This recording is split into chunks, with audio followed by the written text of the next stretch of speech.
Within the last few years, JJK has exploded in popularity and quickly climbed up the ranks of a fan favorite in terms of shows that are currently out. The show is a good show, obviously, since it wouldn't have blown up if it was just straight up bad.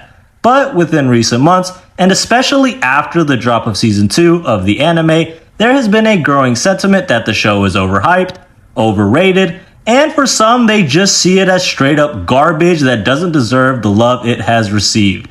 Obviously, this is all opinion based, and if you dislike the show, that's all up to you, but I still want to go over some popular arguments given as to why the show sucks and do my best to change your mind if you happen to dislike it. If you can't tell, I am a big fan of the series as it has an engaging story, an interesting power system, and amazing fight scenes. And although I do enjoy it, I will admit that it's not perfect. No media is. There are a bunch of problems with the show, like any show, but just because there are problems doesn't take away from the fact that JJK is a goated series. In terms of structure for this video, I will start with arguments that I think are just bad and likely given from D1 haters or people who haven't really watched the show, and slowly progress to more plausible arguments and end off at actual problems which I think could have been and should have been avoided. But before we begin, please make sure to like and subscribe as that would mean a lot to me, as well as comment below what you think about the show. There are a lot of people who think that JJK is a generic copy-paste show that offers nothing special and is low-key just a ripoff of other people's works. I mean, look at Gojo. Doesn't he look exactly like Kakashi? This show is basically a Naruto spin-off, right? Well, no.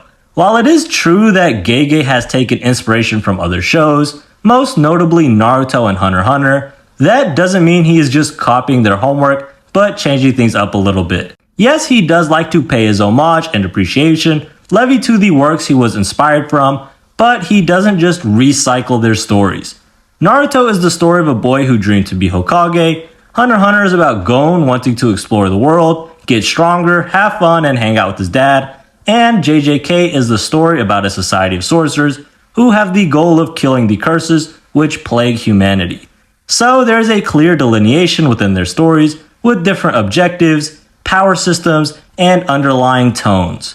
The only real similarity that can be concretely linked is that they are all shonen and have to do with combat and getting stronger. Amongst that, the characters within JJK have their own arcs and stories to tell, which are interestingly unique, such as Gojo, Nanami, and Yuji, but I won't get too in-depth here, as I'll save that for later. The main differences between the shows is the atmosphere. The world of JJK, in comparison to shows like Naruto and Hunter x Hunter, while they are dark, is clearly not as dark and mature as JJK is. The argument that JJK is just a copy-paste of those shows and offers nothing special is wrong.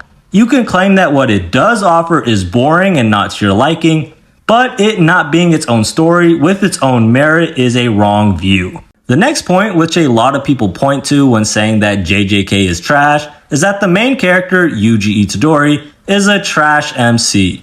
The main points to Yuji being a bad MC is that he's bland with a weak story, a paper-thin motivation, and that the real MC is Gojo. I disagree with this because Yuji is a complex character where not everything is spelled out, and therefore he is, dare I say, misunderstood.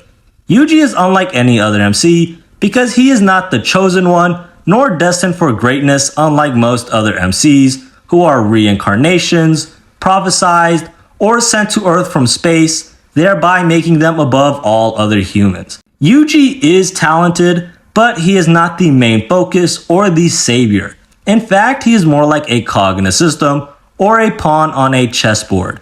In fact, this sentiment is so true that if you were to ask manga readers if they think Gege would kill off Yuji, the answers you'd hear would be shocking. It's unlike any treatment other MCs receive from their authors. A lot of people say his ideals were given to him by his grandfather before he died, but since we didn't know the guy, we don't care.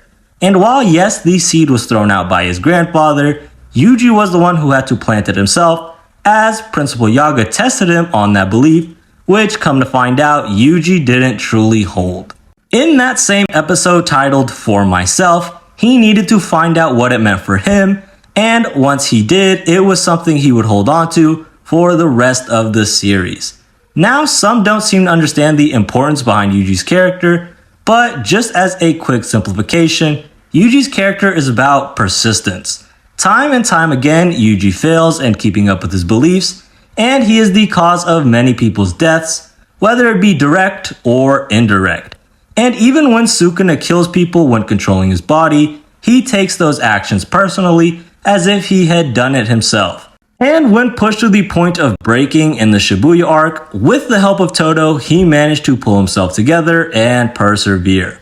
He does this many times further in the story as well, but as to avoid any major spoilers, I won't go into detail. Because he keeps true to his values and continues to play the role of the cog or pawn is what makes him an interesting character, and if he were to falter in his ideals or his role, then Yuji has failed. And while Gojo is a main plot point due to his enormous strength, this story is still Yuji's story, and I am excited to see where Gege takes him. A lot of people also tend to dislike JJK due to Gege's writing style, and this criticism does seem to hold more water because there are some things that are not done too well, which even I can admit. The first criticism is not that he is slow and adds too much filler, like most writers, but rather he is too fast.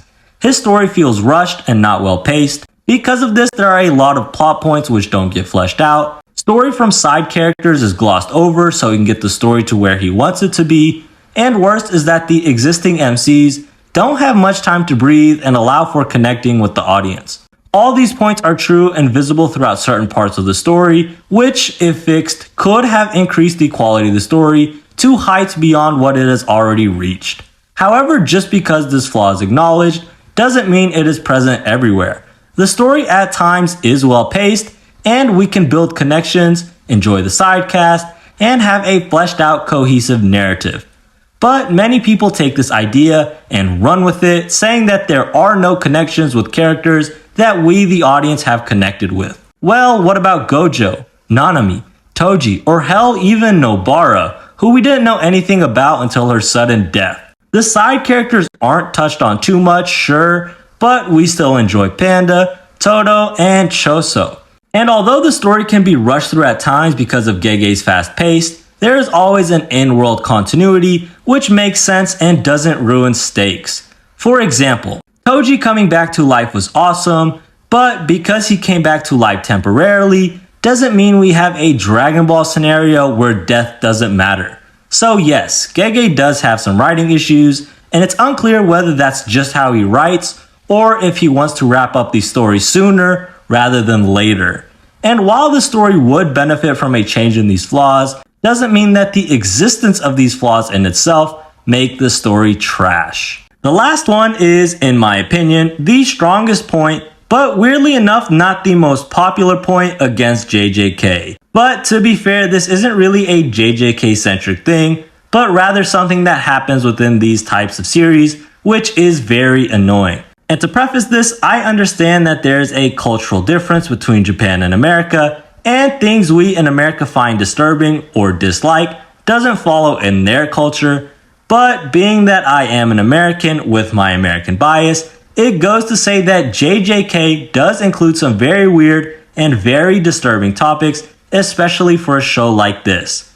There is a lot of imagery of inappropriate family dynamics between Mei Mei and Wee Wee, and a possessed Megami and possessed Sumiki, as well as the former dynamic including an underage child. Of course, this is weird, and anime does kind of have this weird thing of using underage children in sexual imagery. Some series even try to justify it by having it be a very old individual, but having childlike appearances, and unfortunately, some people in the Western world try to defend it or whatnot. Whatever your belief is, to me, anything like that is weird and really taints the story. This is a personal grievance and doesn't have to do with JJK, but any show that also has fan service has the same effect, because bro, that's not what I came here to watch. I'm here to watch some cool ass fights, read an engaging story, and not see some weird old guy bleed out his nose at the sight of titties, Master Roshi style. But yeah, since JJK does have those weird qualities I mentioned, it does create disturbing and unnecessary imagery. Anyways, those are my arguments against people saying that JJK is overrated and trash. Is the story perfect? No, of course not. Are there things that could use serious fixing? Absolutely. But is the show trash? If you think so after this video, well, at least I tried my best. I think the show is an amazing show, flaws and all, and I can totally understand where the love for this show has come from. The show is a unique story with a unique power system, a deep and interesting main character, and a cast to love. But that is really all I have for you today. If you enjoyed, please make sure to like and subscribe, and comment below whether you agree or disagree with anything I said, or even add your own point.